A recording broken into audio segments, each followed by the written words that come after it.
told each other. Hello. I am sorry, but I must interrupt this show. You know what it is? Hey, Ham Solo. It's time, baby. Low. It's time how we do. Hey.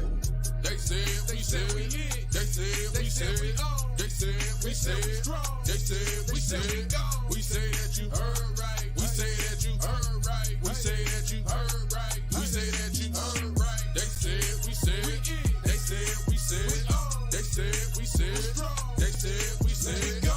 We say that you heard right. We say that you heard right. We say that you heard right. We say that you Man, I swear that it's imminent. I've been going so hard on my penmanship. About to go in and buy me a wheel.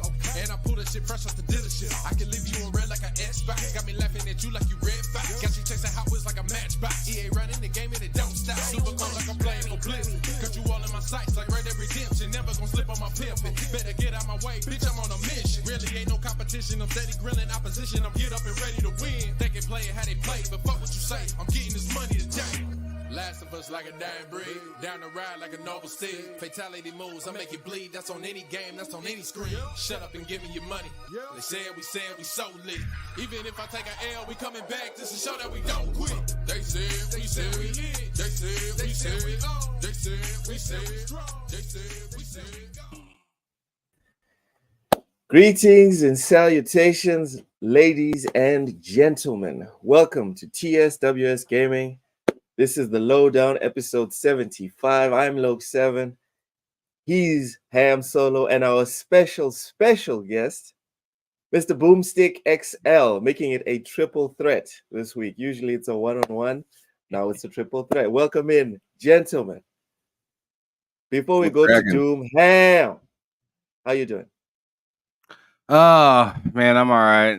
I'm tired. I'm really tired. I saw but the post of yours, man. yeah, I'm mad tired. Yeah, we'll talk about that later. But yeah, I'm doing all right. Just kicking back, ready to do the show, chilling with you guys.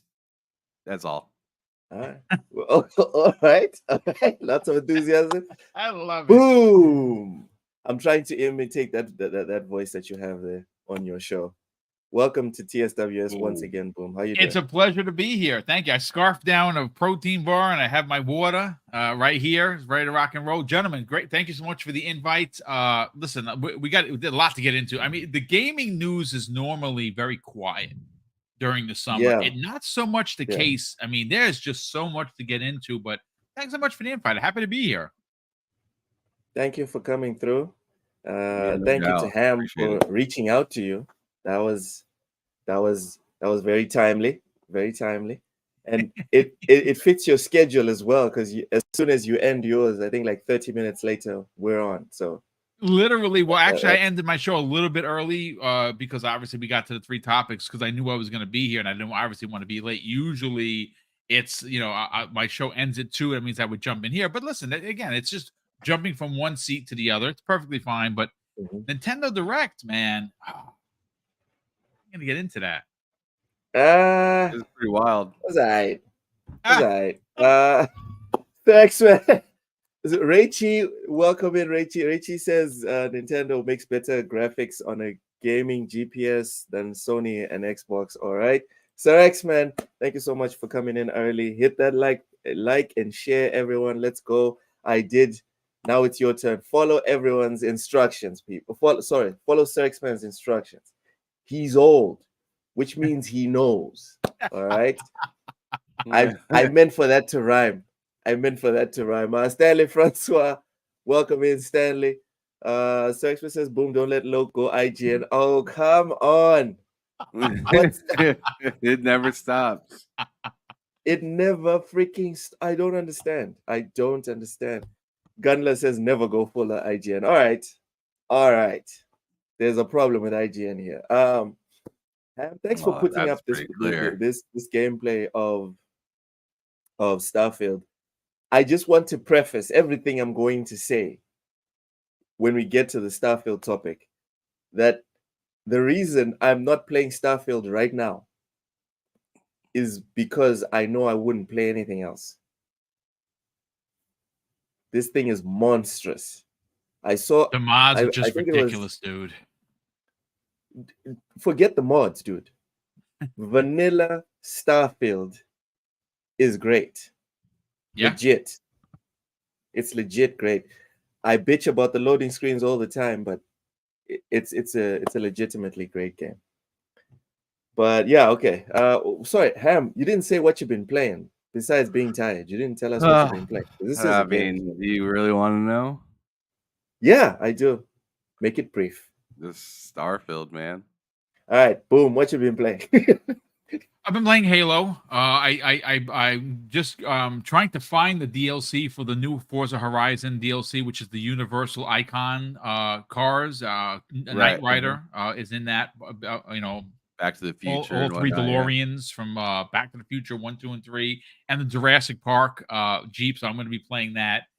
I jumped back into Starfield. I downloaded some of the mods. I really want to get back into it. That Todd Howard interview with Maddie Plays reignited my my love and my excitement. Obviously I ran through it once.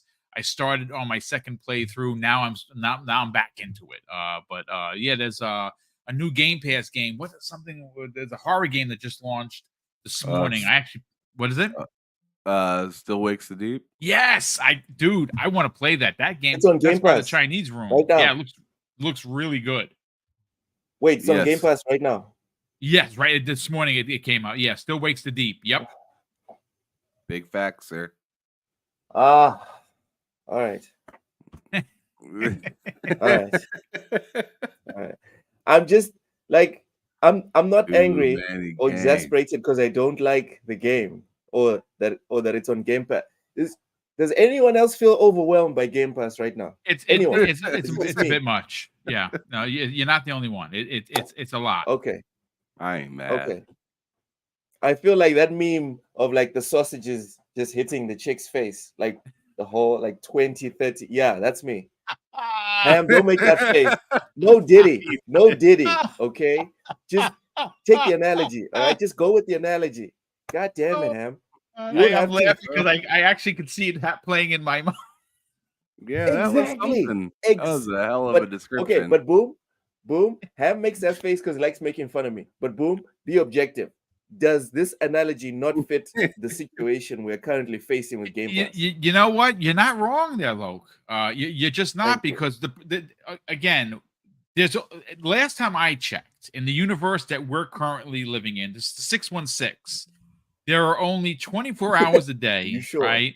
We only have two hands, and literally life is consistently punching us in the balls because, well, that's life. So where do you Yes. have the time to play all these? I certainly don't.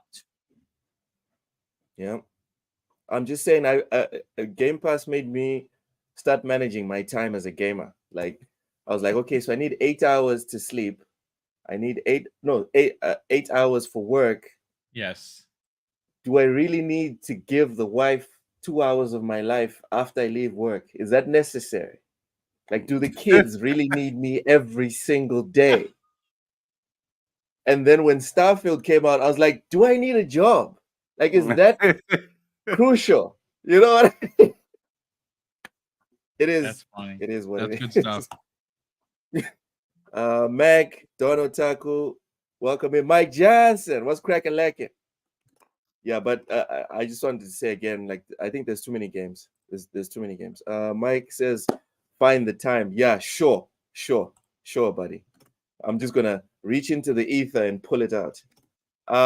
So the Nintendo showcase, boom, Ham. Did you guys watch the showcase, and what are your thoughts on it? I did. Yeah. Look, I'm gonna be honest.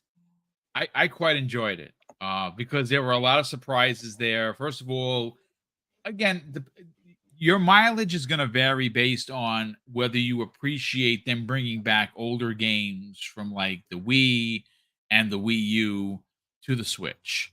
Donkey Kong Returns. I'm there day one. I'm going to buy it. It's going to cost me whatever it's going to cost. I'm buying it. The new Mario and Luigi game looks dope. I'm not sure if it's full on RPG, or it's platformer, or it's a combination of both. Looked really dope. The Capcom collection, I mean, yep, I'm buying it. It has the Punisher side-scrolling beat 'em up. Yes, please. I am actually wondering when we're going to get AVP. I'm going to keep mentioning it until it's officially released on home consoles. AVP is one of my favorite side-scrolling Capcom arcade beat 'em ups. I play it yearly. I have it on Raspberry Pi, so I have the ROM, and I play it yearly.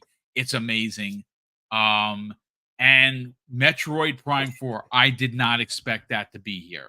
Now, is it going to melt our eyeballs? No. But it looked really good to me, and I'm a Metroid Prime fan. I quite enjoyed it. Even some of their like third party stuff there, they had like an indie game that looked had a lot of like they have a bunch of like indie stuff there that looked really good. I again, is it a 10 out of 10? No, but it was a good show. I'd happily give it an 8 out of 10 for me. 8 out of 10. All right. That was pretty good. That was pretty good. Mike Johnson. Me and you, right? And this is why I'm wearing blue. Me and you, like, we do rep a lot of PlayStation, right? But this is embarrassing, man. Stop embarrassing yourself. Come on. Come on. What are you doing? What are we doing? What are we doing? We're grasping at this point. Oh yeah. Ham, thoughts on the Nintendo showcase? They brought the heat. Mike Johnson doesn't want to say it. Sony is the only ones that did not bring the heat. I think he's dwelling a little bit. but yeah, I mean they showed like Marvel versus Capcom. You know, Marvel is a big deal that's coming over there. That's pretty cool. Obviously the new Mario Party looked really good over there. Like Boom just got done talking about the Mario and Luigi game. They were talking about Metroid Prime. I mean, it's pretty crazy, all the stuff that they revealed right there. And it really seems like all the stuff that they revealed is like the tail end stuff right before they announce like a new console or something like that. And I think instead of it being Zelda like it was last time, it's going to be Metroid Prime this time, where it's like that's the last big thing, and then you'll probably get like a remake of that game on the new console or something like that. kind of like Breath of the Wild was. Yeah. Okay, but you didn't give us a rating, Ham. Oh, I give that like an 8.5 especially for its amount of time that it allotted. I felt like they made sure to use that very wisely. Yep. All right, so we're in unison and agreement that it wasn't better than the Xbox showcase. No, it had a lot of usual suspects there. It had a lot of things that a lot of people were like waiting a long time on, but like they didn't have anything like wildly new and crazy shocking there. But they definitely had some notable things that you should keep your eyes on, especially if you're a Nintendo fan. 100%. All right. For me, I will say it was a good showcase. That's all I'll say. Because Ham, you know this, and me and Nintendo stuff, like Boom, you're not aware of this, but for the last 3 or 4 showcases that Nintendo has put out, or Nintendo Directs, whatever they want to call them, I've fallen asleep literally watching them. I haven't been able to make it to the end. This one, I made it to the end. Okay. On the first sitting. So for me, it means it was worth watching. It was worth what. Sante, welcome in, brother.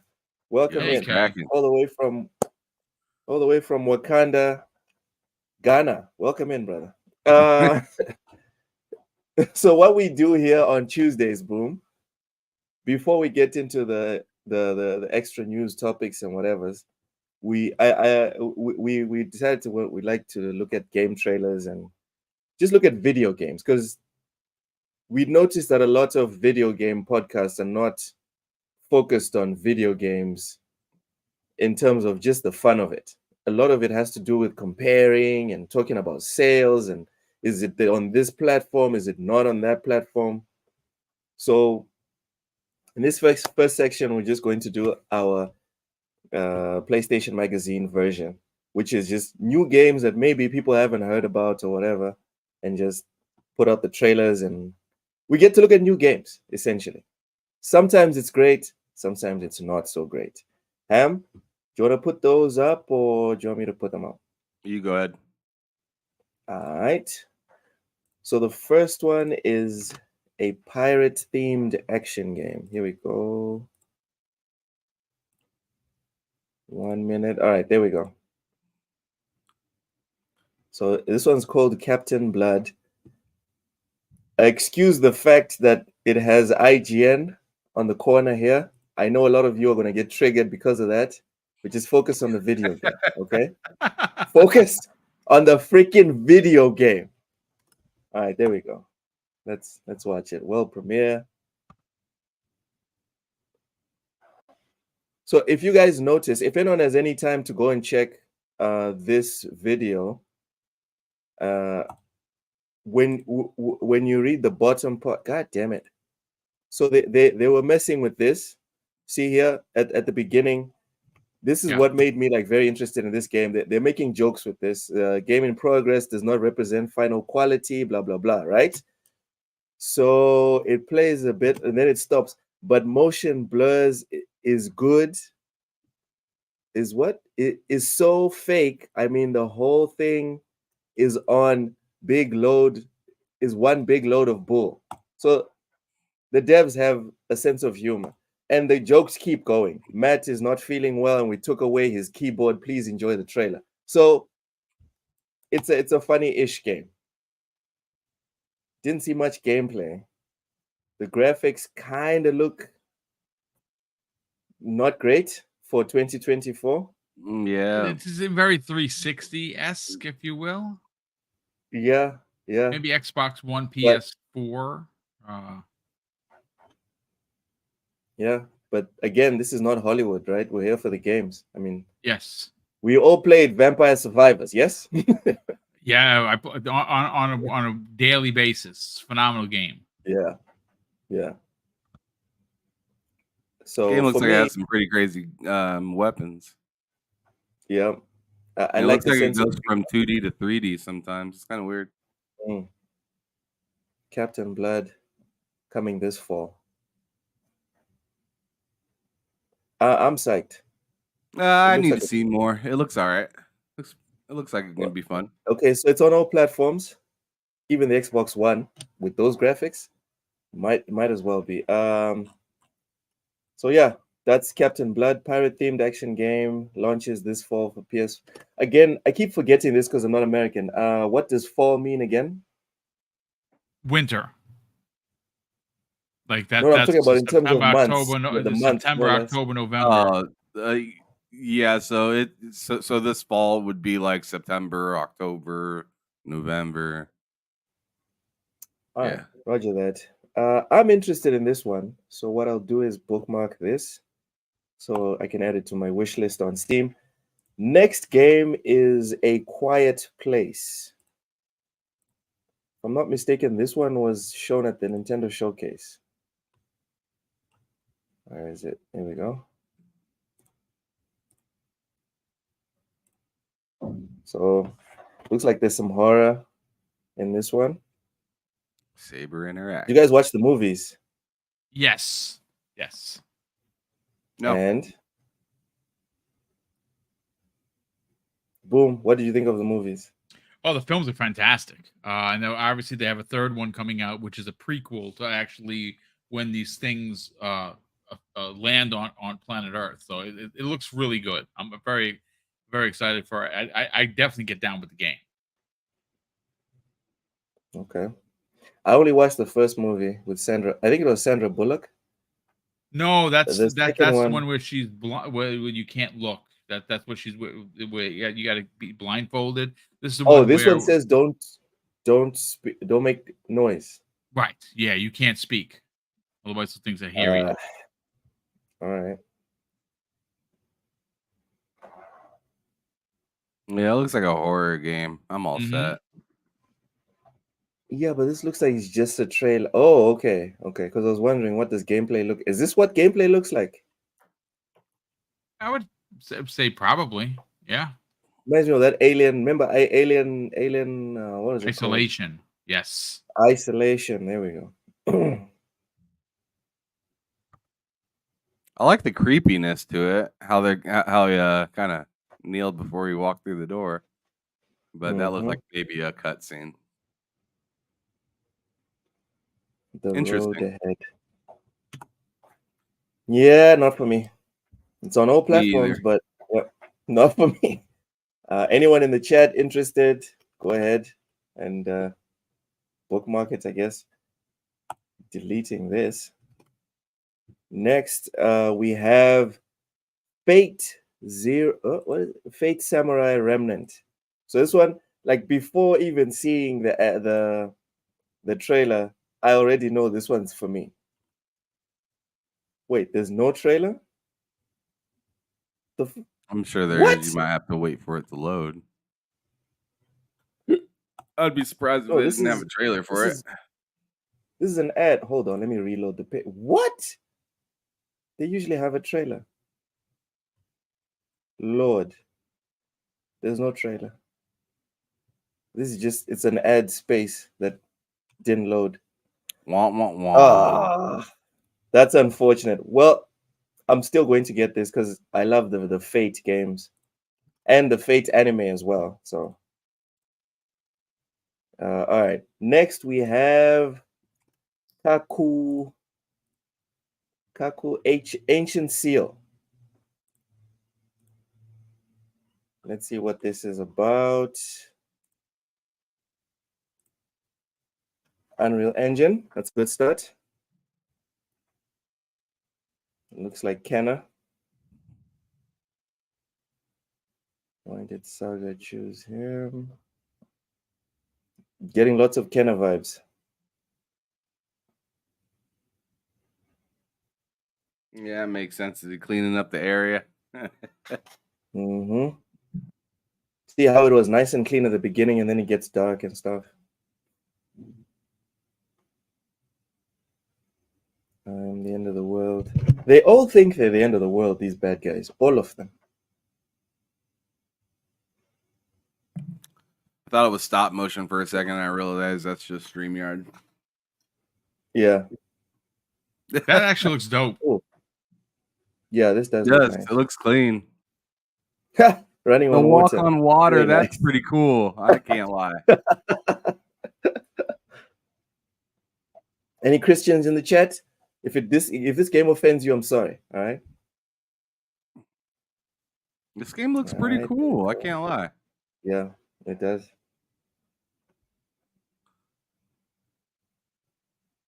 I can see my son playing this one.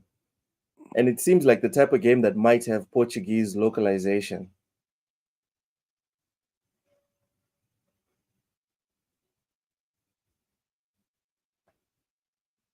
Yep. Yeah, this might be the first game that that you've shown that I am actually kind of interested in. What? So Yeah. the pirate themed one? No. It's all right. Okay. Only on Steam. Oh, so Damn. it's PC only. Ooh. Still going to my wish list because, yeah, looks good. Looks good. Next, we're just going to relook at the game that has Offended that he people can't talking about walk on water. That's great. who can't moonwalk on water. Just talking about Gunner or Gunnier said I'm that. offended that you can't moonwalk. Okay, all right. For the people in the back that haven't seen the Metroid Prime 4 trailer, boom! When I saw this, I thought to myself, this is something that will make me want to buy a Switch. It seems like a very forgiving shooter.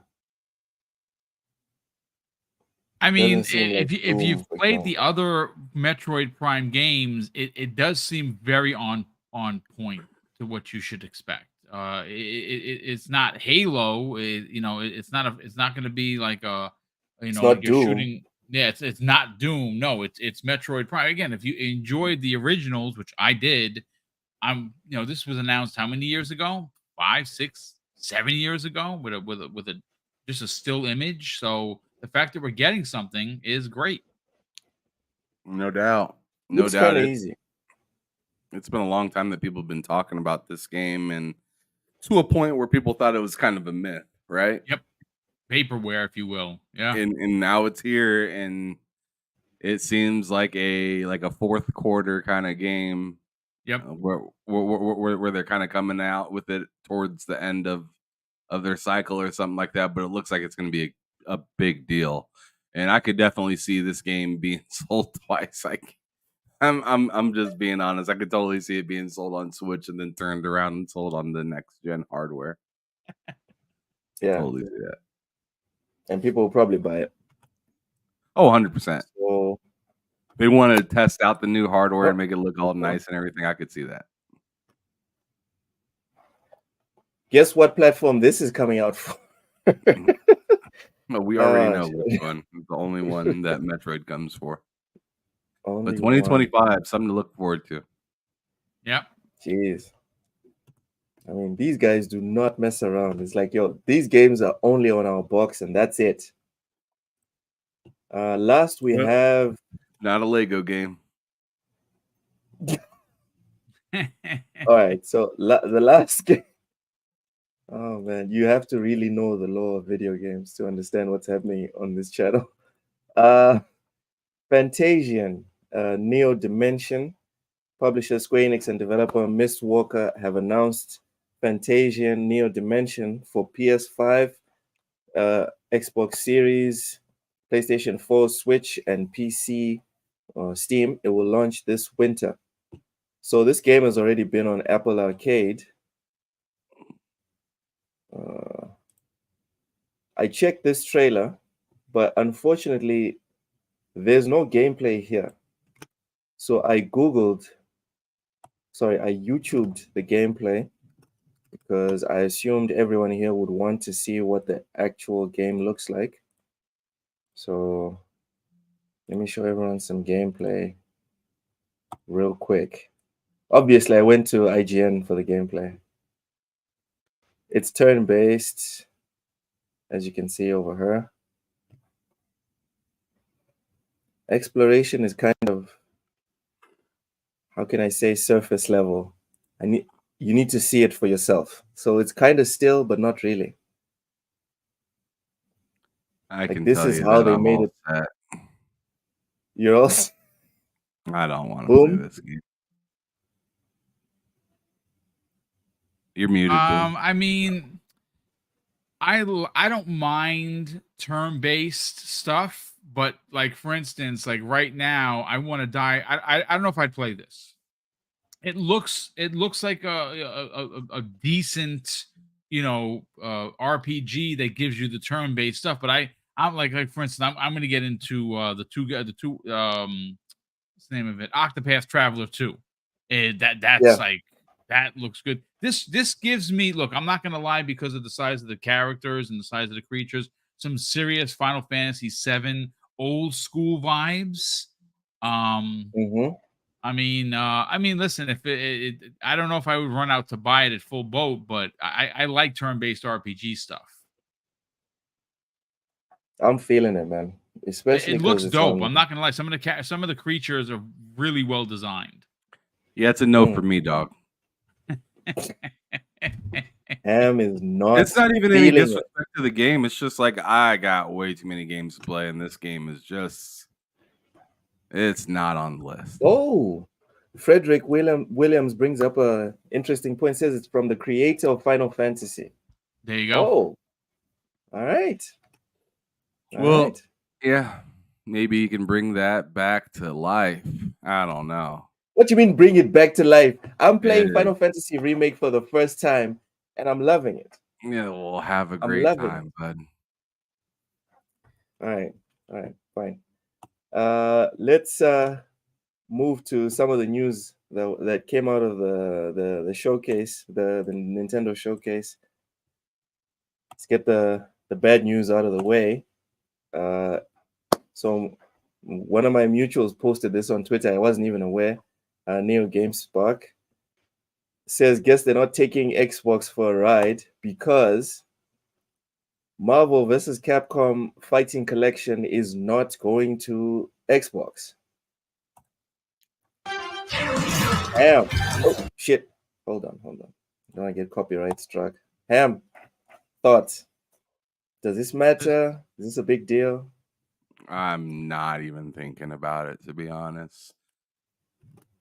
I mean, I guess it kind of stinks that it's not going over there, but I mean, to be honest, I have so many games on my plate right now that I don't care. If I'm being real. I mean, look, here's the thing. Can we blame the Series S? Boom. Can we blame the Series S? No, you really can't blame the Series S here simply because every one of these games are old as H. Look, it's always a conundrum to me where this is a Capcom fan's dream come true. You have Children of the Atom, which was the X-Men fighting game that I played in the arcades. You got Marvel vs. Capcom 2. You got you got Marvel Heroes, which is in there. I mean, for me, tip of the spear, and why I'm most excited is they have the Punisher side-scrolling beat 'em up. I mean, what this and I just tweeted, like I literally have it in front of me, where I just seconds ago tweeted to Sarah Bond and to Aaron Greenberg. Like I mean, again, am I going to lose sleep over this? No, I'm not. I'm going to buy it on the Switch and play it there and be happy. I would have double dipped and bought it on the Xbox and played it there as well, but they're skipping Xbox. I am always a little baffled by a game like this, which again, it's packed with classic side-scrolling fighters, which the Series X and the S can do handily. They've done all of these games mostly on the Xbox 360. Even the Xbox OG played some of these games, and they looked fantastic. I don't understand. Like to me, it's available on here, there, and everywhere. Oh, and by the way, not Xbox. And I like what Clobreel just put out. He goes, he put out a tweet that, of course, blew up. Exclusively not on Xbox. Damn. Which is hilarious. Damn. I don't know. It's not something that's going to make me lose my sleep, but it's just weird that something like this. It's a pretty cool fighting collection, and someone like me who still owns these games on Dreamcasts and on Saturns and the OG Xbox would gladly buy this digitally, and it's available. Look, I have it in front of me. It's available Steam, Nintendo Switch, and the PS4. Oh, it's not even available on the PS5, which is odd. So it's not available on the PS5. Oh, yeah, it's not on the PS5. It's not available on the Series X and S, but it's available for the PS4, the Nintendo Switch, and Steam. That is, you know what's weird? Wait a minute. I thought I could get on my PS5. I just assumed I could get on my PS. No, but you know something? It's funny. It just dawned on me. You remember the last Monster Hunter game that they released? It was these same three places: Switch, PS4, and Steam. Not the PS5, not the Series X and S. That to me is just odd. Yeah, I'm wondering if they're going to do any compatibility for this game for the PS5, though. I mean, I mean, what if you bought it on the PS4? Could you play it on your PS5? I don't know. I don't know either, because that's always kind of a maybe. DM me that video. You know what? I'm going to. Yes, I'm actually. You know what? Let me go there right now. I'm sending it over to you right now, Loke. This is where are you? Here you go, brother. Okay, I just find it so strange. Yeah, it's weird. Like, PS5, no. PS4. Why? I mean, there are like a lot of people still playing on PS4, but I just doesn't make any. Why box out two platforms? It doesn't make any sense to me. I'm sure it looked just as good on either of the Xbox Series X and S or the PS5 as it would look on the PS4. Or Maybe, better. or obviously better. It should look better. Maybe this is they're not optimizing it, and this is you're getting literally the arcade ROM or the old school PS3 version. I don't know. It's weird. No, it seems like you will be able to play it on the PS5. Even Hargate in the chat says requires as but of backwards the compatibility. release of the PS5 that all new PS4 games are backwards compatible to the PS5. So there you go. Well, there it is. You know what? That's a good question, Mike. That's a good idea. Boom. This is one of those moments when it's like you need to reach out to someone. I mean, I posted and I tagged in Aaron Greenberg and Sarah Bond. I don't know if I'm going to get a response, but it's just to me, it's just weird. It just really is weird. Where ultimately, if you have a PS5 and you buy this collection, you're backwards compatible. That's great, so you'll be able to play it. But okay, so Z Black Rice says, maybe that's interesting. It's the MT framework. That's an interesting The what framework? Okay, so back in the days, all of the Capcom side-scrolling fighters were built on something called the MT framework. I don't know. I mean, technically, I don't know why it would run on a PS4 and not, and then backwards compatibility through run on a PS5 and not be able to run on the Series X and S, considering that they both use x86 architecture. I'm not sure if that would gum up it, because it's a fighter, so you got to be quick. I don't know. I think it's just weird. It hurts my head trying to think about it. I don't get it. I'm not even trying to be like console warrior or whatever. It just doesn't make any sense. It's a phenomenal newest question. games, Why? Like Final Fantasy 16, we can speculate and postulate that, oh, maybe they money hatted it, or maybe it doesn't run on the Series S, so we can blame the S. But these games are all ancient. Like, no offense to people that love them, but they're all ancient. Yes. This shouldn't have a problem. There shouldn't be a problem with this. Sour Blow, congratulations to your Celtics, but also screw the Celtics. All right, that's all I have to say about that. Also, I'm happy Jaylen Brown got the MVP. All right, quick aside, I'm happy he got the MVP. I don't understand all this hype for Jason Tatum. I don't get it. Maybe because he's light-skinned. I don't know. But Jaylen Brown's better in every metric, in my opinion. Okay, so all right, so just a little context, being that we're on this particular subject about the MT framework. So here's the thing: JMO Money on Twitter, Wolfpack_101 tweeted at me, and he said, now he has a caption here: starting to believe that the MT framework for Xbox One is dead. Theory: it explains all of the games that have skipped the platform so far. Now, there's been quite a few of them, which is interesting. Great Ace Attorney is running on that MT framework that skipped Xbox. Well, that's Monster on Xbox. Hunters. What's that? Ace Attorney's on Xbox. No, but this particular game, Great Ace Attorney. Oh, okay. So not the classic. So the Monster Hunter Stories 1 and 2 also skipped Xbox. Right now they have something else, Mega Man Battle Network, that came to everything but Xbox. I believe that was also MT framework, and obviously now the Marvel vs. Capcom collection, and it says likely the MT framework. So unless we get some context from Capcom or someone within my Xbox to explain, hey, what is up with the MT framework not working on an Xbox? I don't know why that is, but well, now this is the 5th game from Capcom to skip these classic games, to skip the box. So it's weird. And that's the thing. When you don't communicate, you leave space for people to just spitball and just guess. Yeah. And whatever narratives go out there, that's the narrative. Yep. If a crazy narrative gains wings and flies, then it's your fault, But as Ham scrolls his Twitter, because this man does not care about Capcom versus Marvel versus don't. Capcom. Like, I cared about it back on the Dreamcast, and I kind of left it there.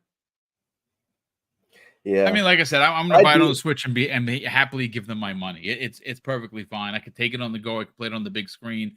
I'm buying it for Punisher side scrolling beat 'em up. That's why I'm buying it for. Because I like beat 'em ups. are there like campaign stories in these games, or is it just versus? Most of the games are just fighters. And Yeah, but like Tekken's a fighter, for example. yeah, I mean these are more like the hand drawn side scrolling fighters versus than the the 3D Yeah, ones. there's no story to these. Especially There, a lot of these is, are but just, it's very like, loose. It's a very loosey goosey story. yeah, sure. But I mean, yeah, like I said, it's just a lot of like people going up against each other. They're not, a lot of these people aren't going to have a story against each other or whatnot. Like if you're looking at having something like as close knit as like a Tekken or even the latest Even Street the- Fighter, something like that, it's not going to be even anything Street tight Fighter. like that. It's going to be pretty loose. All right. Sour Blow, you misspelled Laker. Laker, not hater. Laker. All right, let's move on from this sad situation because let's go from one sad situation to another one, Oh, or to an great. even sadder situation, I guess. My man Chris Dring is You're- coping hard, and I'm just being Oh no, honest. not Pixel Bit. Pixel done went for his throat. But before we go to Pixel's tweet, I need to shout out Sir X-Man's tweet. Super chats. Thank you so much, Sir X-Man. Sir X-Man's first super chat says, "These games make your backlog get bigger. Stop Xbox." That's true. That's true. Like I was very satisfied with 2023. I saw a couple of YouTubers talking about 2023 was bad, but I don't know. So I think some people at some point, you don't enjoy video games. Just admit it. Admit you don't like video games. I have to You've second grown that out of notion, kind sir. Facts. Yeah. At some point, it's fine to grow out of things, Ham. Like the day I wake up and I'm like, you know what? I'm done podcasting. I'll just be like, dude, here's my 50% of the channel. TSWS is yours, and I'm gonna bounce. I'm not gonna sit here and just shit on podcasting as a medium. You know what I mean? If you're not having fun with video games, just leave, bro. It's fine. Take the back door or the front door. It's fine. Wherever you have to go, just don't be here crapping on our good time. Ultimately, we're another supposed to have super- fun, right, gentlemen? I mean, that's really what Yes. we're supposed to laugh. We're hanging out. We're enjoying each other's company. The chat's here. We're supposed to bounce off each other and just have fun. I don't know where we lost it, to be honest with you. But what are you gonna do?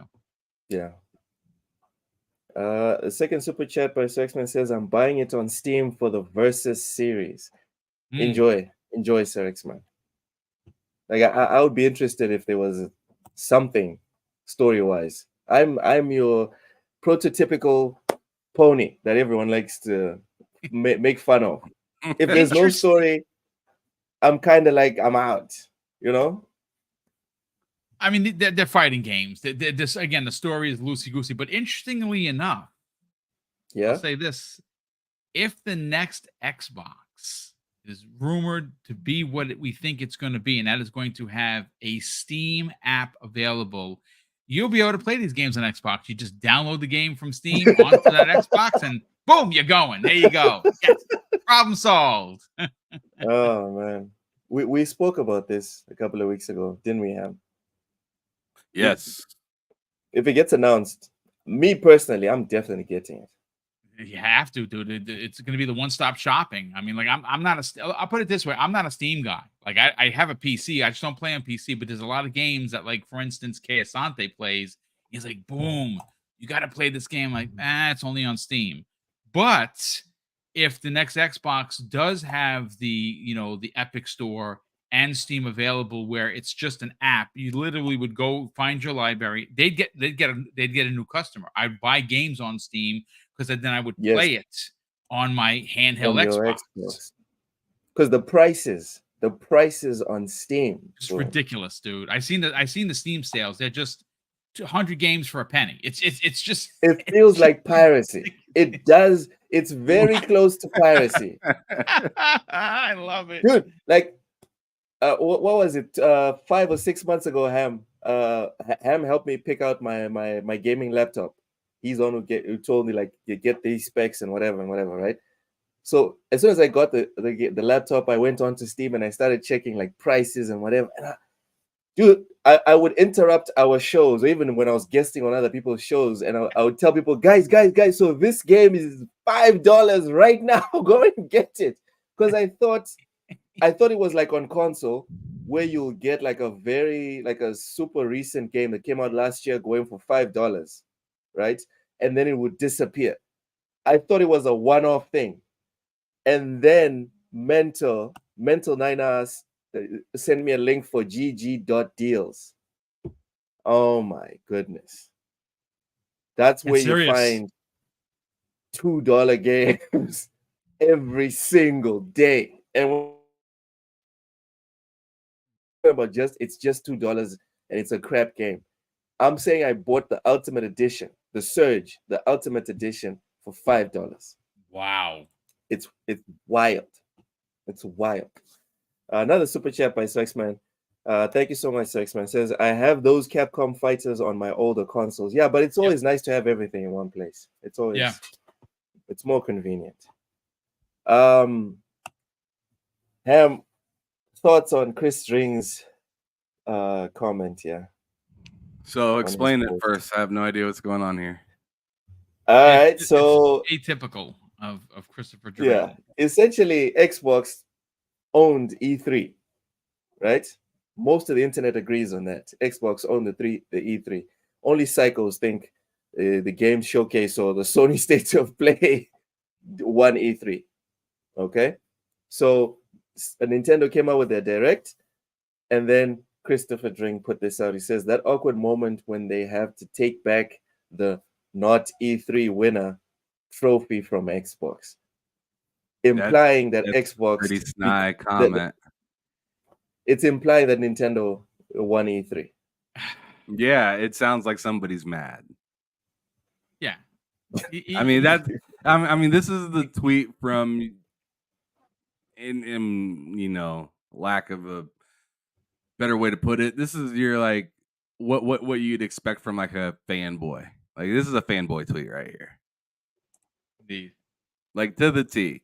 And it just so happens to be a writer. And it's always interesting when it's one of those, because it's like you're trying to sway people's opinion or take some sort of I don't know, like proudness away from how people should feel about what is known to be an awesome showcase and whatnot. I feel like this is a very disingenuous tweet for sure.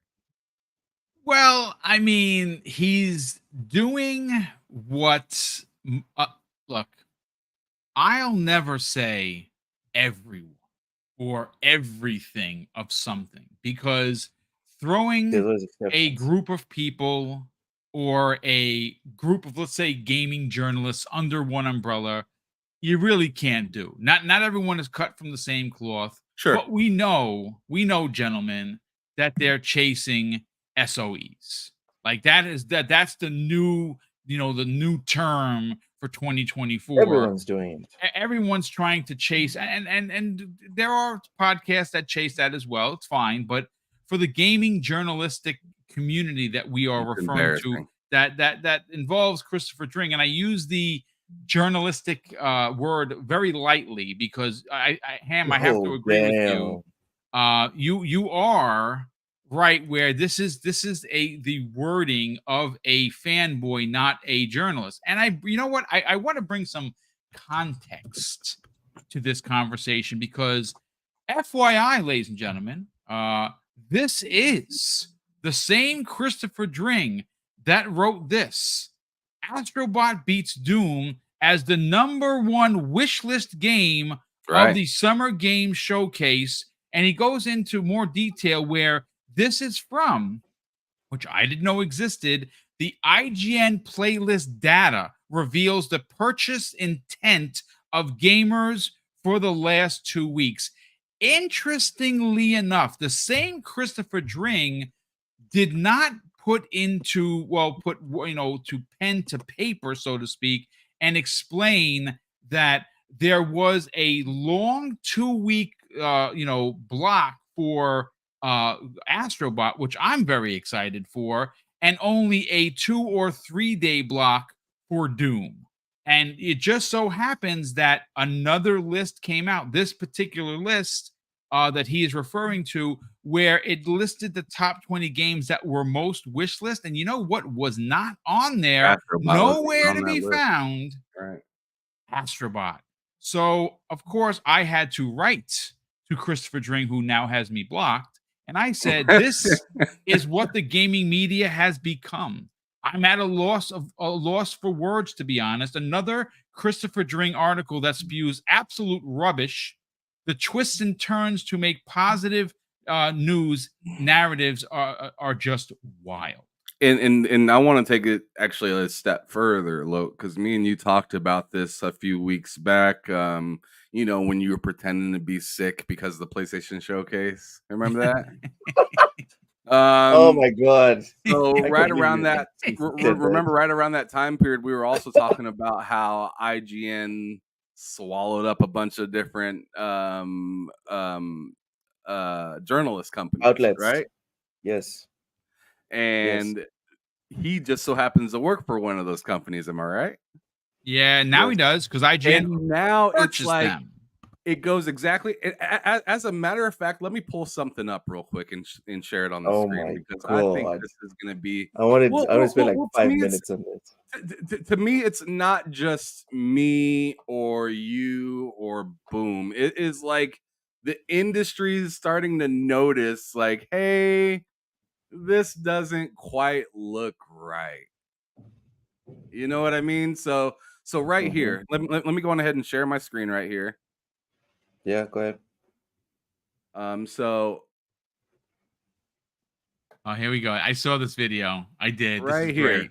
Yeah. Which game is going to sell more, South of Midnight or Call of Duty Black Ops 6? And that kind of brings Call it of Duty, obviously. to my next point here. I know what you're thinking. Well, who cares about this? It's going back to that whole power situation, because IGN now controls many different branches Here we go. game information. They now run many different websites as a massive conglomerate. And obviously, all of these websites are not going to be working independently. They're not going to be, we'll be hands off with you. Like, sure, they might say that at first, but at some point in time, their influence is going to be shown. And this being a prevalent topic on a website that used to just be known for facts and basic information and no sort of narrative, for this to be a prevalent topic when you could clearly see flaws and holes in the logic of it, that's a scary thing.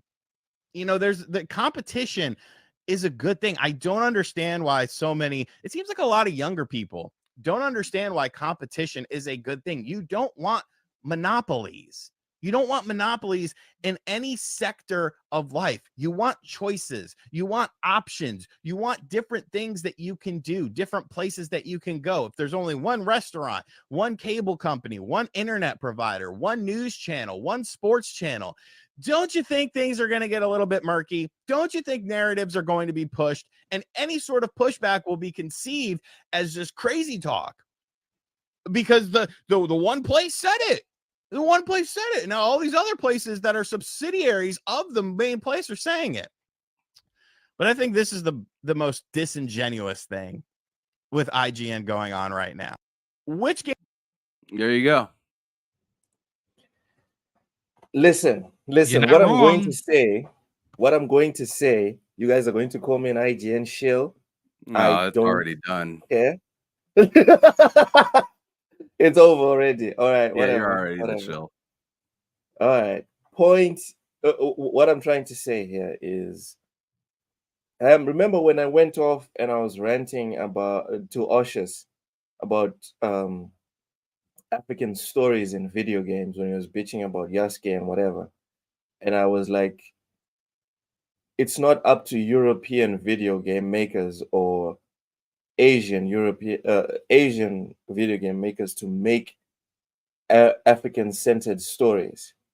That is up to the Africans to make stories based on their culture or Oh, I our can't culture. wait to hear what you have to say based off of this. Continue, please. Ham, the Japanese developer has incentive to propagate his culture. That's why he makes samurai games. The American developer has the incentive to propagate his culture. That's Where's the why fast you have, forward button? that's why you have cowboys. No, I'm trying to paint the whole picture, I goddammit. know. Yeah. Every company in every industry. Boom, I need you to focus. Stop typing. I need you to focus right now. Every company in every industry that has ever existed has the fiduciary responsibility to dominate. So IGN is only doing what they were made to do. If IGN had failed or stayed mid-size and Rock Paper Shotgun had dominated, you know what they would do? They were going to swallow up IGN. Yeah, I mean that's Xbox, a fair point. Xbox, PlayStation, Nintendo, these are companies that have swallowed up other smaller dev teams, publishers, etc., because that's just how it works. What we need to do, which is what I'm doing personally, and this is advice to any content creators out there. What we need to do, our fiduciary responsibility, is to keep track of what is owned by IGN and to make sure that our content is segregated accordingly. So, for example, if there's 20 video game websites, IGN owns 15. The right reaction, in my opinion, is to go to IGN only. The other 14 that IGN owns, discount, and then it's IGN plus 5 more other gaming websites. And that's it. And keep it pushing. But in terms of like monopoly, everyone is always going to try and be the number one and dominate everyone. It's our responsibility as customers to keep it in check.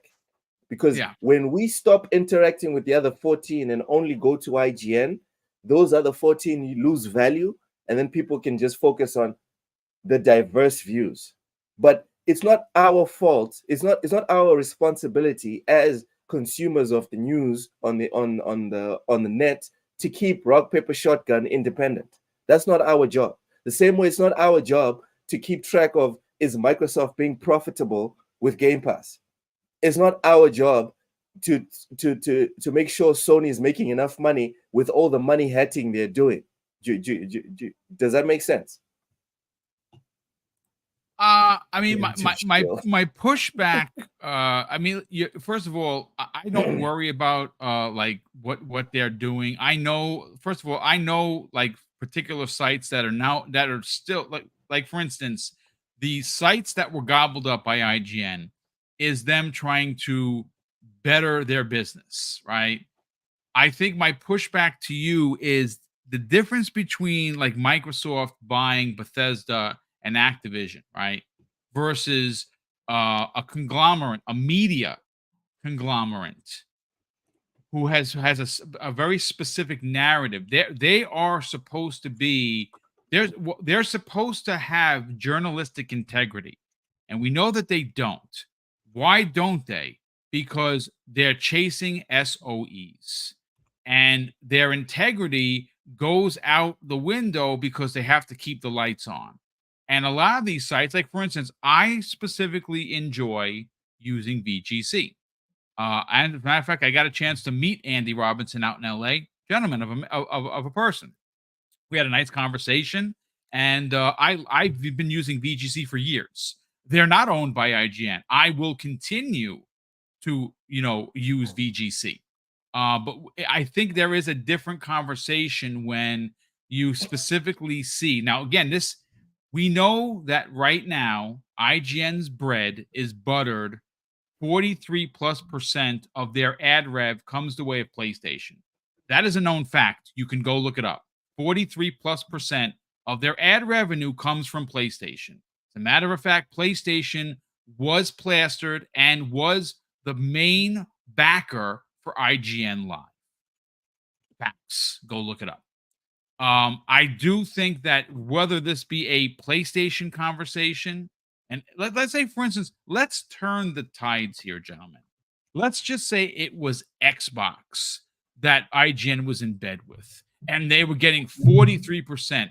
There would be concern that they would be attempting with all of these additional websites to potentially turn a particular narrative.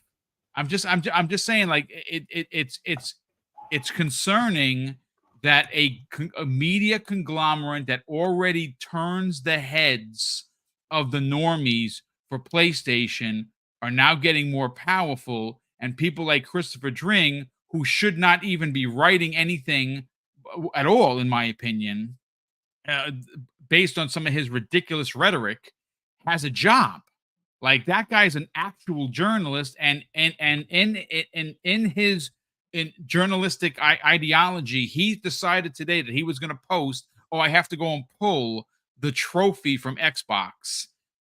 Okay, I guess, but I mean, he's another one that has exposed himself. Pause, no Diddy. But listen, at the end of the day, I say, folks, if you're not a fan of IGN, I am not. I do not use their stuff. Christopher Dring, where he works, and you know what's interesting? I pulled up what his bio says. This is very interesting. It's laughable, to be honest with you. According to GameIndustry.biz, which is where he works, which is now owned by IGN, it says Chris is a 17-year games media veteran specializing in video game business. He spent 9 years at the UK Business Weekly MCV, including 5 years as an editor. Well, I'm sure that wasn't a good 5 years for whoever he was the editor, because it was probably one of those magazines you find on 42nd Street that are in one of those bins you don't want to stick your hand in. I'll say that. Damn. There's that. I just think that there is room for concern, regardless of whether or not it be IGN in bed with PlayStation, Xbox, or Nintendo. Oh, yeah, that you have and a that's lot what of I was power. going to say. That's what I was going to say. And I want to bring up Mr. Matty Play's interview with Todd Howard. And also Dreamcast guy. No, I'm serious. Guys, the only reason IGN exists is because of us. Everyone in the chat, everyone in the panel, that's the only reason IGN exists. It's the only reason IGN makes the money it makes. And that goes for everyone else. The only reason Dreamcast guy is because of us. The only reason IGN exists is because of us. So to your point, Boom, about not supporting them because you don't like what they do, right? It's that simple. It's that simple. And that's why that's why I gave the little TED talk about what content creators should do if reading the news is important, like we do. Make a list of everyone else that IGN owns. Stop interacting with those channels. Interact with only IGN and the other channels that are not owned by IGN if you want diversity of view. Yeah, great point. That is what is actually going to get things to change. But if you keep interacting with the other ones, what happens is when they check their metrics on a monthly basis or weekly basis or whatever, everything's fine. The value keeps going up. You're incentivizing them to do, you know what? You know those other 5 that are still not owned by IGN? One of them is about to get owned by IGN. It's as simple as that. But the truth is, most people won't make that change. They won't make that pivot. The people that were going to Rock Paper Shotgun, the people that were going to gamesindustry.biz are still going to go there. Like they're still going to get their clicks, and IGN is going to mount up a bigger war chest and buy another one of these websites. Maybe VGC. Who knows? I don't know. Yeah, You just never know. Yeah, I'm just spitballing. Sexman with another super chat. Thank you so much. Says IGN was made to keep the Xbox tax going. It's true. All right. Give me 1 second. All right. That's enough. I've had enough of that. Let's move on. As Boom had to step away for a bit, so I'm gonna quickly segue to a piece of information I didn't know was like real. I thought maybe it was, but I wasn't sure. Ham, did you know that Expedition 33 is going to be available day one on Game Pass? You know how I knew that? How? Because I watched the showcase. Did it say day one right after? It sure did. I didn't check, honestly. I just remember that they spammed day one for a whole lot of games, but I didn't know that was one of them. This was one of them, absolutely. And this game looks phenomenal. I mean, we were looking at the other turn-based game, right? Earlier, the one that was Final Fantasy. This one looks like it has extra, like, just more things going on. Polish. So, like, well, it's not just the polish. It's not just the polish and how it looks like realistic and whatnot, but it has those like moments in between certain combat elements where you can, like, I'm not sure if it's like some sort of dodge or some sort of like counter attack back or something like that. But yeah, that looked like cool. It seems like it's more than just your average turn-based game, right? And I mean, nothing wrong with an average turn-based game like Persona 3. I love that game. Persona 5, I beat the hell out of that game. And I'm looking forward to Metaphor ReFantasio, but I don't know. Something about this game has me even more excited than Metaphor, actually. Oh, I wonder if that's going to follow through, because Atlas ain't no joke, and I'm never played a game from these people at all before. So I'm giving them a lot more. I'm giving them a lot of grace. Let me say that.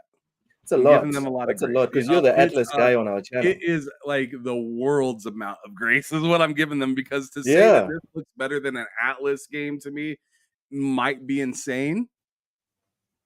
But then again, we don't know yet. So I'm kind of swinging for the fence on this one and thinking it's going to be absolutely insane. All right. Welcome in, Mr. Johnny Duck, my brother in Kojima. Welcome. Shout out to what Don Otaku said right here. He said Expedition 33 is basically how the Mario RPG works, but with realistic graphics. LOL. Yeah, that's a great comparison. That's a really great comparison. Listen, I'll give my point. Then I got to bounce because I got to go pick up the missus. I was able to stay until about 3:15, without cutting it close. But I will say this, gentlemen, Expedition 33 for me gives me some very serious Lost Odyssey vibes. Not one-to-one per se, but certainly some Lost Odyssey vibes. For me, I'm very excited for it. That's coming next year. I don't know if it's exclusive. I've seen some different takes on it. Do we know if this is multiplayer or is this Xbox and Steam only? I haven't seen anything. I don't know about its availability, like on other platforms. All right, let's check. This would be a pretty big get if it was an exclusive to Xbox, and obviously it'd be on PC. But it would be the fact that it would. Oh no, it's going to PS5 as well. It is. So it's quote unquote exclusivity is that it's in Game Pass and they have the marketing with it. Look, It's I'm very excited for it. It showed really, really well. The story is incredibly interesting. I like the combat. I like it. I can't say that I'm not a big Persona guy. I don't play those games. Atlas RPGs, they don't really do it for me per se. The new one though, with all those different mechs and stuff, I'm definitely getting into that day one. But uh not low confessed that he's a Dreamcast guy fan. Good grief. I didn't No, hear that. no. But listen, gentlemen, I just want to say thank you so much for having me guest appear. I super appreciate it. Chat, please, by all means, sub Before you these go, gentlemen. Yes. Before you go, plug your stuff, brother. Oh, I mean, listen, you know me, Mr. Boomstick XL at Double Barrel Gaming. We are like 200 and change away from 15K. We did a tremendous amount of like unbelievable viewage. We got over in the span of 8 days. We had 120,000 views on our channel, which was bonkers. We have the E-Day Gears of War trailer up that has surpassed 25,000 views, which is just wow. It just crazy. It's just honestly, I haven't had a video that big in 6 years. So yeah, big thank you to congratulations. Thank you so much, man. It was pretty bombastic to be out there at the no E3. But listen, again, you can find me on Twitter at Mr. Boomstick XL. The channel is Double Barrel Gaming on YouTube. The DMs are open. And gentlemen, thanks so much for having me, and we'll see you the next time. Good to see you, Boom. Thank you so much. Yes, brother. All right, guys. Later.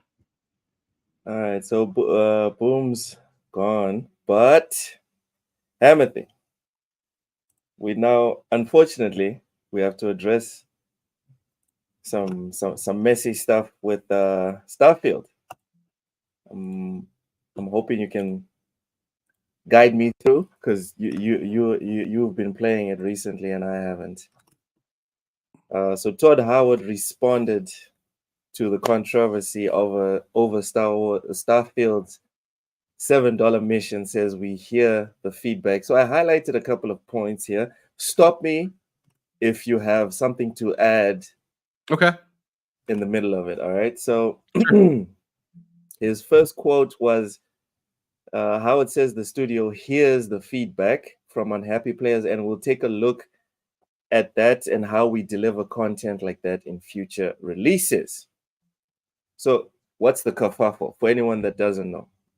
The second Trackers Alliance mission, the Vulture, is only available as a paid add-on costing 700 Starfield creation credits, the equivalent of $7, which in reality is $10 because that's the smallest amount of credits you can purchase to cover the cost. So scummy microtransaction shenanigans already ensuing. Okay, so the mission also received unfavorable comparisons to Starfield Premium Edition upgrade, which includes the full Shattered Space expansion, the Constellation skin pack, digital art book, soundtrack, and 1,000 creation credits for $35. Is Shattered Space actually just 2 quests in a trench coat? One Redditor rhetorically asked. All of this has not gone unnoticed at Bethesda. So here's the quote. We're always trying to be kind of looking at what else is out there, really making sure we're giving value to everybody. Howard said in a recent interview with Mr. Matty Plays and where we're not, hey, we definitely will adjust. Will you though, Howard? Will you? Bethesda's intention with the Vulture, according to Howard, was to go the extra mile by adding the Trackers Alliance outfit and weapon in a quest. The idea presumably being that it would be more interesting than simply throwing. Seriously, who does the editing? Which website is this? PC Gamer. Someone needs to do the editing. All right. The idea presumably being that it will be more interesting than simply throwing some new cosmetics and hardware into the game. Yeah, it would be more interesting, right? It would be more interesting, but why are you charging us? Why? Anyway, what happened instead, said Howard, is that players got the impression they were chopping up a faction and selling it for 700 credits at a time. That's not what we want at all, said Howard. Yeah. All right, I'm going to stop here. I'm going to stop here. All right. Ham, this is like someone punching you and saying, that's not what I meant to do. And then they punched you again. And like, my intention, Ham, is not to punch you, as I repeatedly just punch you. What's going on here? Am I insane? So I can't say that this article is totally lying at all, because it is like that 700 credit thing. Like the first mission on the Tracker Alliance is without you even paying for it. All right. Okay. Really, the 700 is you paying for just the second mission in the Tracker Alliance thing. And in my opinion, it is too short. It's too short for anybody to go out of their way to spend money on, right? But at the same time, they did give you 1,000 credits or whatnot if you got the Shattered Space thing. Mm-hmm. But that's still your money, right? It's coming. Like it's still a piece of your money. So they didn't give you 1,000. What they gave you was 300, Ham. They didn't give you 1,000. They gave you 300. Well, yeah, if you bought the Shattered Space DLC, you bought a 1,000 essentially, right? Yeah.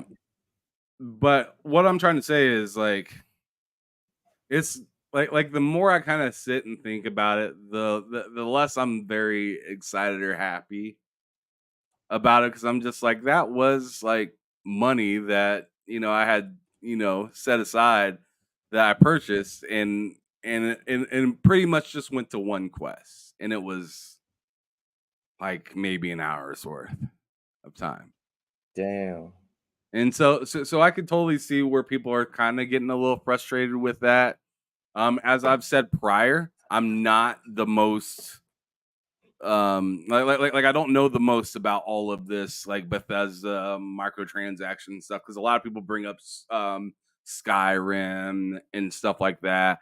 And I mean, I don't have that much history with Bethesda games to be like, oh yeah, this reminds me of that in the third. But I can kind of see where it's like, it might be worth it to some people, but I could see a lot of people being like, yo, like that was a lot for a little. And that's kind of what I'm saying. Because for as jam-packed as Starfield is with all this different content, you can randomly go walk and talk to this person. You could be looking through your when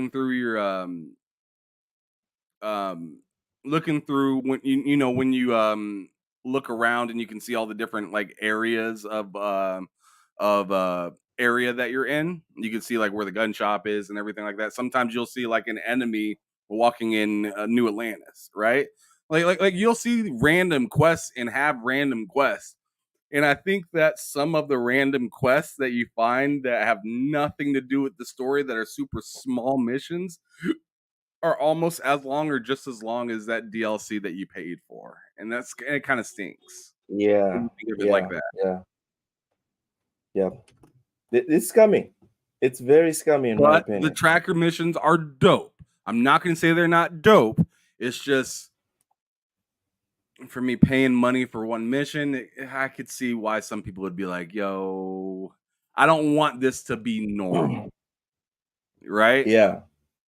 For me, it's like, maybe I'll let this one slide, but like I know that you guys seen this and you're looking at it now.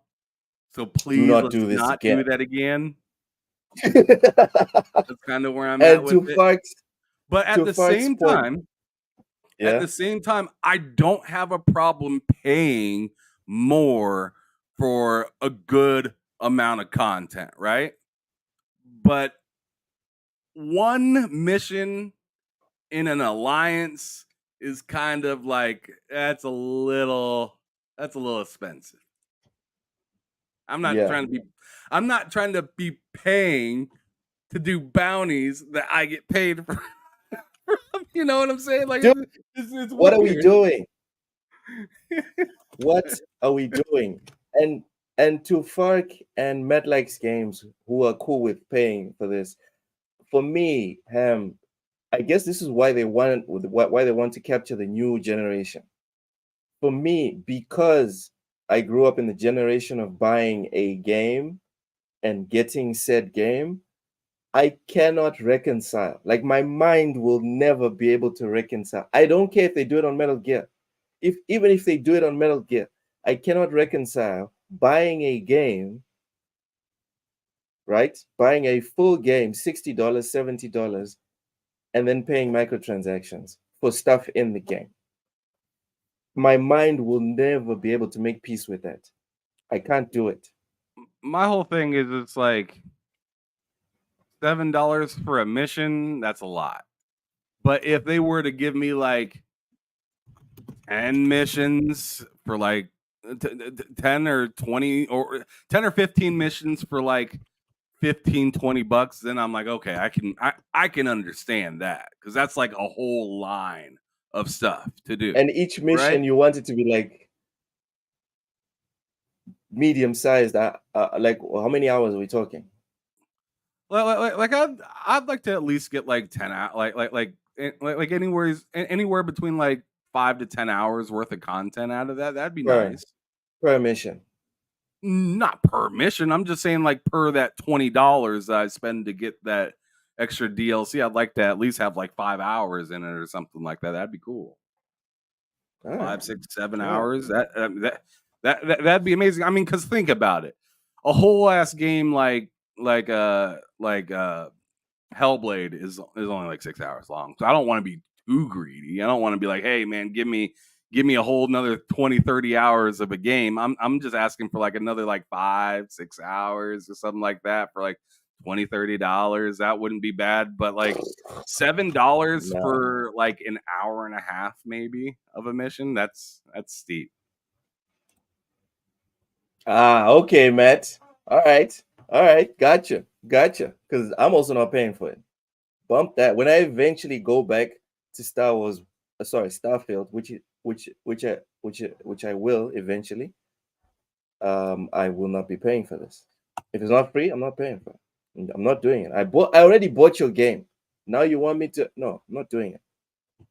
The game came out a while ago with 0 microtransactions. These are missions that have nothing to do. I don't care, bro. I don't care. I'm not buying it. If you're going to charge me, give me a full DLC, right? Give me a proper DLC. Charge me $30. Give me a DLC, 20 hours. Give me something. Not this. Ham just said it. The mission itself is shorter than the quest line that comes with the game. The math ain't mathing. I would pay $30 for a companion somewhat better than those 4 losers from Constellation. God damn. All right. Let's carry on with this article. No, that's not a user created mission, Mental. It's still Bethesda made. It's a Bethesda made mission that's added to it. And it's a good mission. Like I said, it's a really good mission. It's just like when you kind of think of it like, I just paid for that mission, you're kind of like, no, like a little bit like I'd be lying to you if like I didn't say after I got done with that mission, I was like, is that it? And it was like, yeah. And I was like, oh well, shucks. Yeah. I kind of felt like that because that mission was so good. I was just like, man, I really wish there was more to that. But what I don't want to do is spend another $7 to do another mission. of it, and it's just like, I don't know, like. And you know that's how it works, microtransactions, Sam. It always starts with the tip. They always give you the tip to see how you react. Well, they're So, getting I they're hope- getting a lot of reaction from people, so there you go. Oh yeah. Let's continue here. And so I do think we're going to take a look at that and how we deliver content like that, and whether we're changing pricing or breaking it up or what we should do there. So great feedback from the community. Feedback is the word. Feedback. We hear the feedback. Howard responded when asked whether Bethesda will change how it releases content like the Vulture in the future. We need to evaluate both pricing, what we put out for free, how we communicate what's in something, and really hear from the community there. All right. He addressed it. There we go. A side note, Ham, about this whole thing. Todd Howard had this interview with Mr. Matty Plays. We were talking about IGN and all this stuff about like outlets like not having maybe the same space or influence as before. Do you think Sure.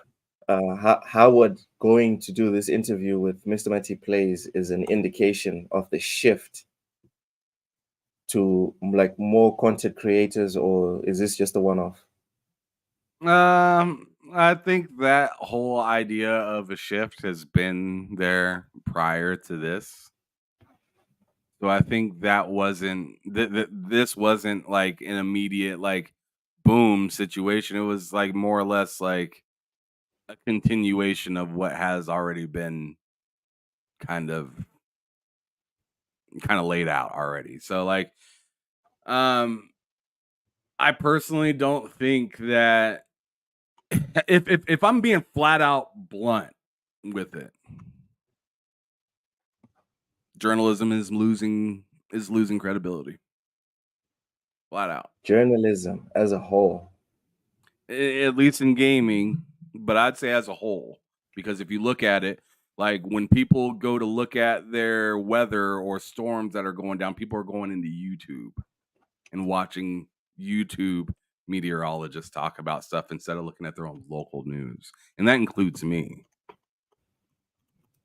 And it goes the same with having thoughts about the new presidents and like really just anything that has to do with news. But in gaming, particularly in the space that we happen to be working around, it really seems that like a journalist has almost the only thing journalists have that like a lot of content creators don't have is the rapport, I guess, or the like the backing of a company, right? Mm-hmm. As soon as that, shade is looked past, it's like the same motherfucker. It's behind on the on the camera and holding the mic. The same motherfucker, and that's what I'm trying to say. Like earlier, we were talking about Chris Drain, right, and how he like his tweet reads like a fanboy. I've said this multiple times. Like these guys, these people that are journalists now, more or less are taking the route of your average content creator. That's why people get. I honestly think people get kind of confused when they see like Paris versus like like your IGN person, kind of like a Ryan McCaffrey. Ryan McCaffrey's actually like supposedly like a journalist guy, right? Paris is a gamer that has worked his way to be as recognizable as a journalist. Yeah. Think about that for a second. Who would you rather listen to? No disrespect to either of them, but Paris or I'm like biased. I can't say Paris. I can't say Paris because of my affiliations. I can't say You know Paris. what I'm trying to say though? It's like Yeah, I all these got you. people that have had jobs as journalists for a long time are just like, you're no different than just your average content creator. You just have all these flashy like neon lights and a little name in the corner that says IGN or GameSpot or something like that. But really, you're no more, or you may even be less knowledgeable than a Paris Lilly That's true. That's true. or a Greg Miller Because or he yeah, does have the access. He does have the access. or RGT. It's just like, these dudes got like clout like that. Like, you're a whole ass company and they got clout like you. That's interesting. That's the power of social media, bro. Shit is real. All right. So that was the interview. Check it out if you're interested. Todd Howard did not shy away from the controversy. No doubt about that. Next, we have some cheating and exploitation in a game that, in my opinion, deserves some cheating and exploitation. That's just me, though. Anyway, this one PC Gamer. Cheating and exploiting undermine the integrity of our game. Over 600 Star Citizen accounts have been suspended for racking up in-game currency. Star Citizen has had a massive problem with cheaters exploiting systems to get more in-game currency for months now, but developer Cloud Imperium Games has finally addressed the issue and suspended over 600 accounts. Previously, players could get more Alpha United Earth credits. Are you serious? You couldn't find like a shorter acronym, or just call them credits, through several exploits. The most prevalent being simply duplicating ships to collect more items and credits, which they could then sell for real money on eBay or elsewhere on the internet. To make matters worse, some cheaters didn't actually need to do much on their end thanks to a bug, which basically enables players to sell cargo more than once. Here's a quote. What's particularly annoying is that it almost takes more work to not use the dupe, one player says in a Reddit thread. It's super frustrating to have to keep storing the C2 at one place and then claim it from another just to try to clear out the phantom duped inventory so you can pick up the cargo for the next leg of your travels. Essentially, the game's broken and people are taking advantage of that. Ham, thoughts? Good. I'm not even mad about that because this game is a freaking myth, dang near, right? They're the scam. They're the epitome. I'm sorry, let me. My camera died. That's why I turned off my camera for a minute. They're essentially like the what do you call it? Like they're like the gaslighters of gaming right now, in my opinion. Like where they're just like, just one more year, you guys, just one more payment, just one more, and we're gonna be turning the corner and releasing this game. Like, didn't they just say like last year or something like that? Like, we're right around the corner from official release, and it's like nobody believes you. Nobody's buying what you're selling right now. And then so I see this article where people are like taking advantage of it, and it's the same way I felt about like Grand Theft Auto Online when people are taking advantage of that. I was like, get it while you can. Yes. Yes. Get it while you can. Like the only thing that I feel bad about is that if you put up a good chunk of money to help support this game and then you get IP banned, man, I'd be pissed. Oh man, yeah. I would be livid if I was like, oh man, I love this game. Here's like $200. Oh crap, yeah, you got in-game currencies. Here's another $100. Okay, now I'm $300 in on this. I don't want to spend any more money on this. I want to just and then you figure out a way to get it, and you're exploiting it and whatnot, and then just think you get IP banned, and you spent $300 on that game. Considering how much money they've already put into the whole game, right? I think they're close to Oh $1 billion last man, time we checked. Mrs. Joanna Dark said Sour Blow spent $2K on this scam. No, for real? No, don't tell me that. Don't tell me that. Let's hope Sour he's Blow. not one of the people. I'm Let's gonna hope he's need not your one of the I'm gonna people. need your jersey if you told me that, bro. $2,000 for vaporware. That's crazy. I don't believe it. I don't believe it. There ain't no way Sour Blow would do something like that. That's crazy. All I can say is it couldn't have happened to a better company. It's unfortunate the people weren't able to do it for longer. It's really too bad. Anyways, the scammers getting scammed. Boo fucking who. Yep. Let's go. Let's go. Moving on. Let's go to some movies before we hop on out of here. Some movies. Movies? What kind of shit is this? Movies. Yeah. It's TSWS movies. Yikes. Street Fighter. I don't know if you're aware, but there's a Street Fighter movie that apparently was in not aware. development. Yeah, Street Fighter movie just lost its directors. Danny the and movie I Michael didn't know existed lost Filippo directors. That's cool. have dropped out of the Street Fighter reboot movie. Okay. Thoughts, Ham? Are you interested at all in a new Street Fighter movie? How do you feel about the old one?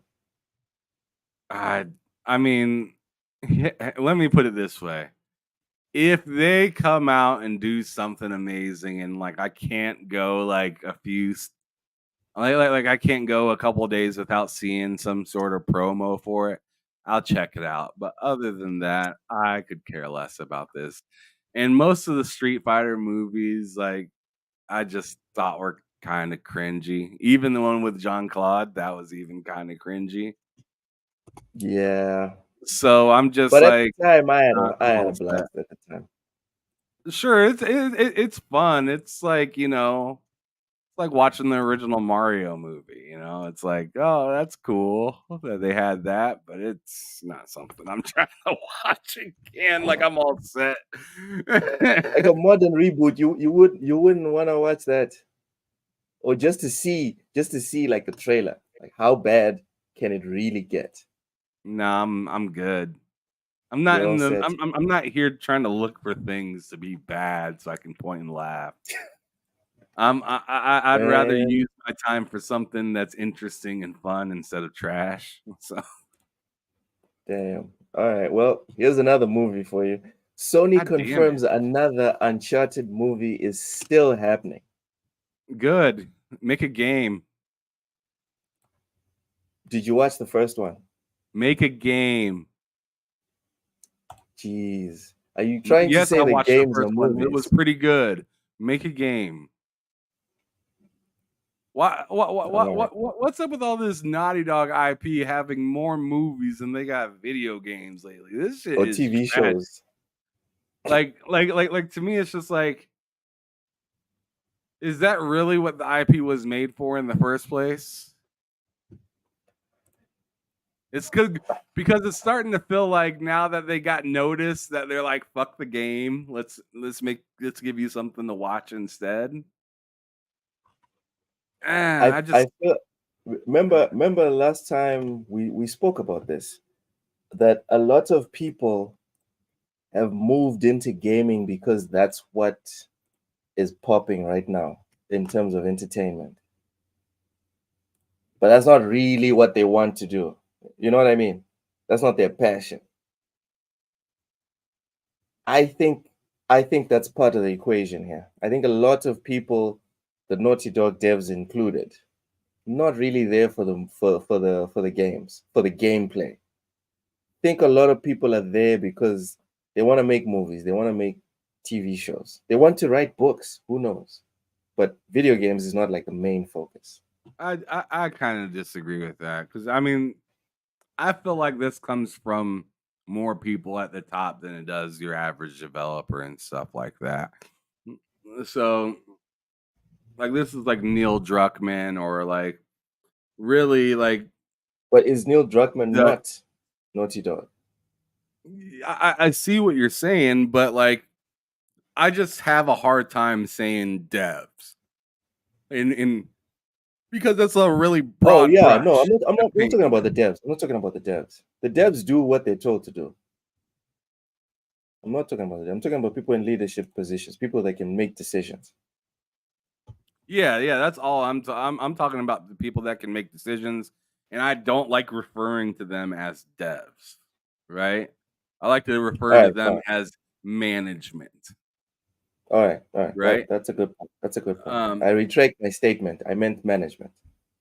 So, like, yeah, I'm just disappointed, I guess, because here we are, and nobody can dispute this. Everybody wouldn't mind seeing another Uncharted video game. Yeah. Who in the wild fuck was begging for an Uncharted movie part 2?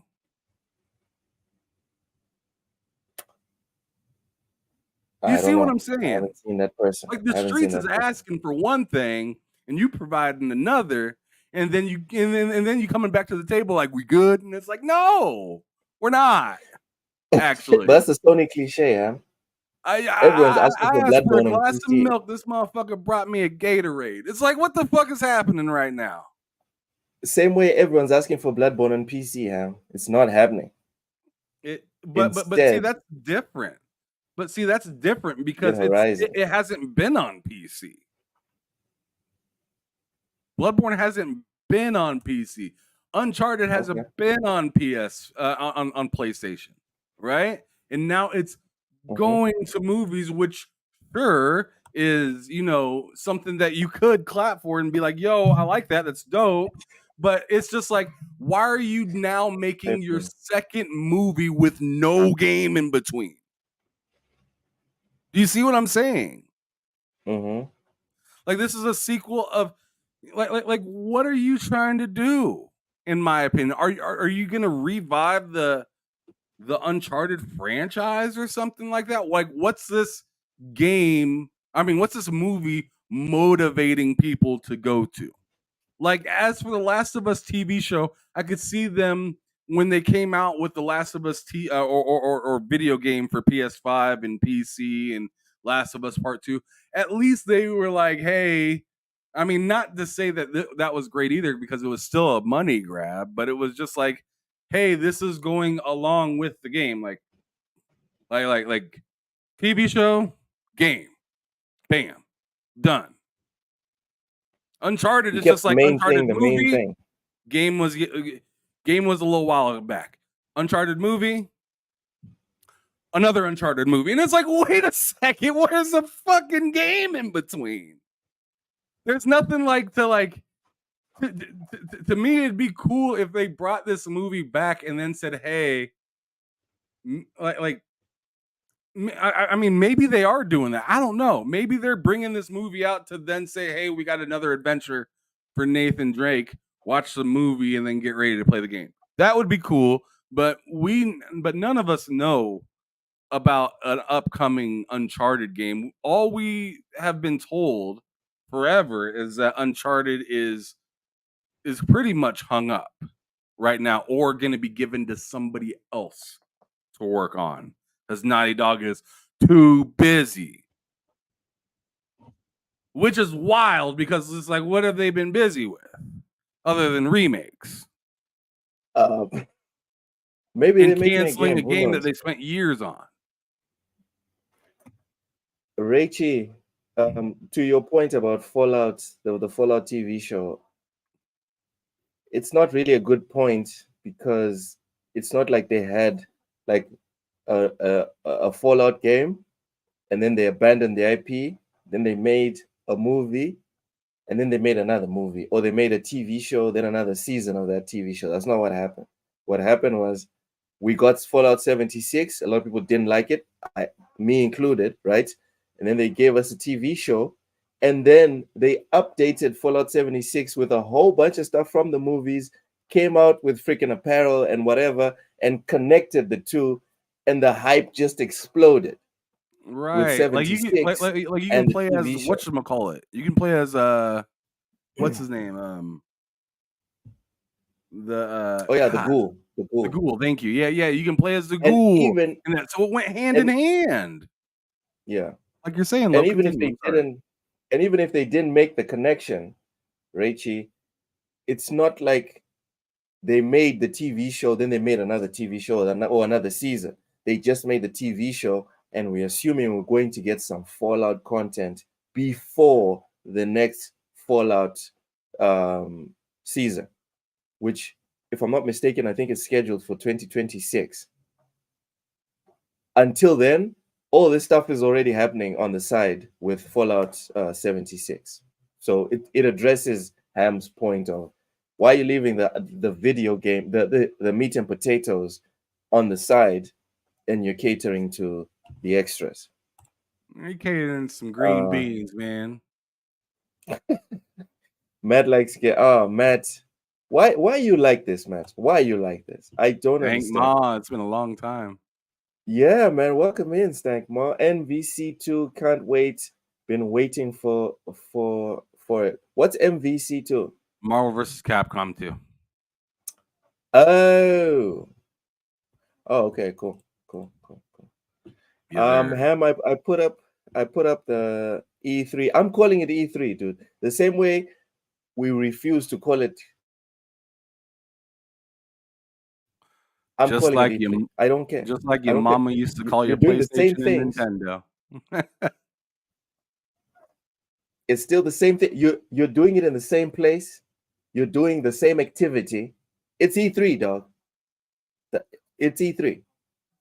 Ham, to close out the show today, fairly short one this week. What are your final thoughts on E3 as a whole? Okay, without having to correct you because I know what you mean. I thought this year was dope. I just felt like, one platform wasn't as shocking, but they still had something. It just wasn't for everybody, right? Mhm. I mean, I'm still really excited for Astrobot. Fuck what you heard. Don't care if you're a big time PlayStation hater and you came to this channel to hear only about Xbox, you came to the wrong motherfucking place. I'm very excited for Astrobot. I'm very excited for some of the games I've seen at the Nintendo showcase. Shout out to Metroid Prime. That shit looks hot. Definitely wouldn't mind thinking about getting the new Mario Party because my daughter loves the last one that was out, and this one seems a little bit more exciting and have just more interesting things to do. So I wouldn't mind that. And the Xbox showcase, I feel like that goes without saying. Like there's a lot of different things to be excited for with that. Even Summer Games Fest, there was although it was, in my opinion, longer than it needed to be. They definitely did still have some games in there that I'm interested in playing. Shout out to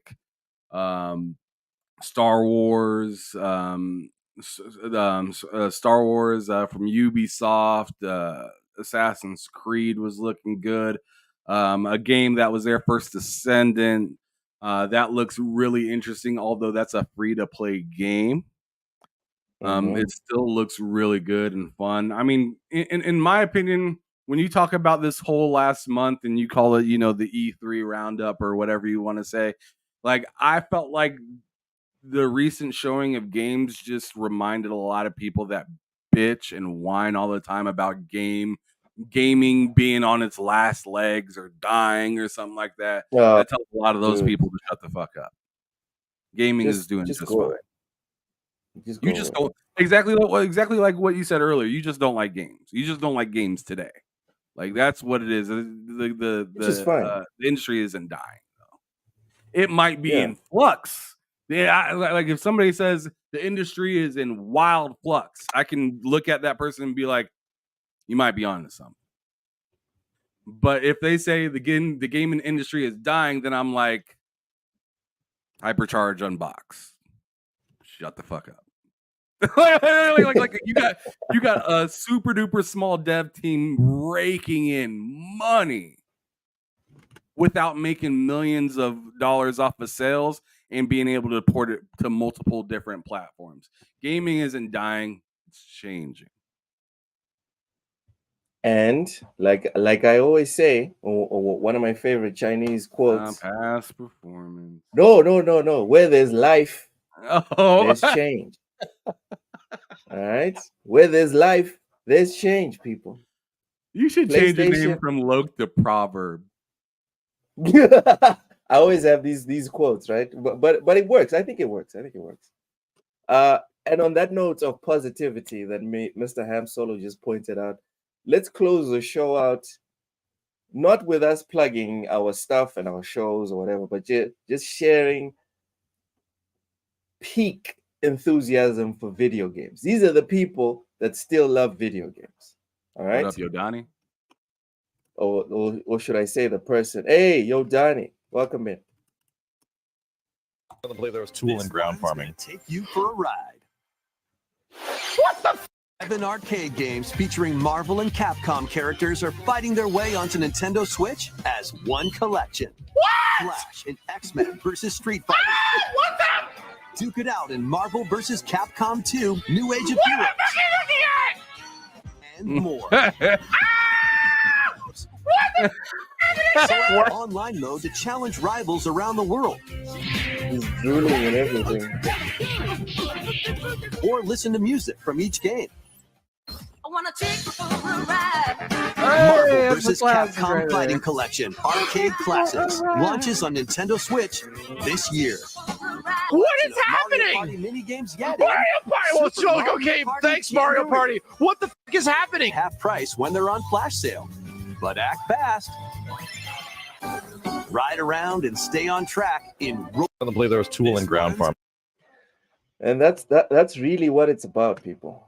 If you watch the whole of E3 2024, and at no point did you react somewhat like this dude down here, maybe consider if you really like this. Like, is this really for you? You know, just think about it. I'm not saying leave. I'm just saying have a conversation with yourself. All right? Is this really for you? Because we grow out of things and it's fine. I used to love the WWE. Now I kind of just like it. It's cool. Right? Same. Yeah.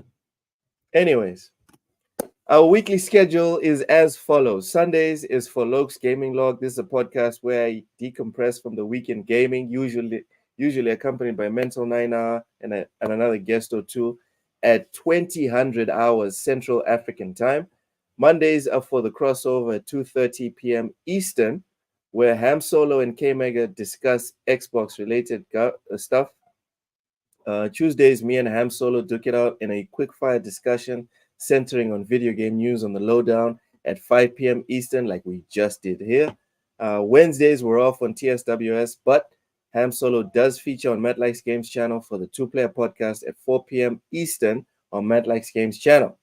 Thursdays are headlined by Behind Them Sticks at 8 p.m. Eastern, where Ham Solo introduces people in and around gaming that you may or may not know. Fridays is the big hangout we've coined as bullsitting, featuring Cozy Beluga, Matt Likes Games, Ham Solo, Mental 9 Hour, myself, and a special guest or two to discuss the week's big gaming news, and also to find out what Cozy Beluga is willing to eat or drink live on stream. Thank you for tuning in to the Lowdown. We hope you enjoyed watching as much as we enjoyed talking about video games. Have a great week. Bye-bye.